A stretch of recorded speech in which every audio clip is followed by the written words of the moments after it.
गाला 455 किसी भी इलाके में आप लगाएंगे मुकाबले की तमाम वैरायटियों से सबसे ज़्यादा पैदावार देगी, सबसे ज़्यादा एनवायरमेंटल स्ट्रेस वो वैरायटी बर्दाश्त करेगी। इस टाइम हम मौजूद हैं जी टंडो गुलाम अली के इलाके में।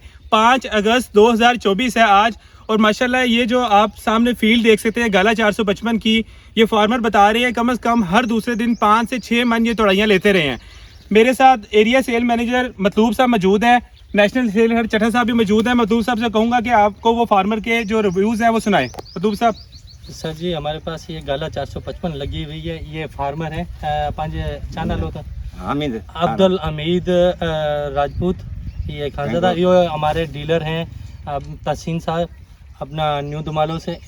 तो इनको बताएंगे कि भाई आप बताएं कैसे रही है ये भिंडी। क्या ये भिंडी मई के स्टार्ट में लगाई है इन्होंने, 1 एकड़ लगा हुआ है। इसको तकरीबन 45 दिन में इन्होंने चुनाई शुरू की है, और हर तीसरे दिन जो है वो 5 से 6 मन इनकी चुनाई निकल रही है। माशाल्लाह बहुत अच्छी एवरेज दे रही है ये भी माशाल्लाह। बाकी तमाम वैरायटियों से बेहतर रही है ये। हाँ जी, बहुत स्ट्रेस भी अच्छा बर्दाश्त किया इसने गर्मी में, डिजीज़ के खिलाफ रेजिस्टेंस भी अच्छी है माशाल्लाह से बहुत बेहतरीन रही है गाला 455। तभी हम कहते ग्रीन हैं गोल्ड जिंदाबाद। जिंदाबाद।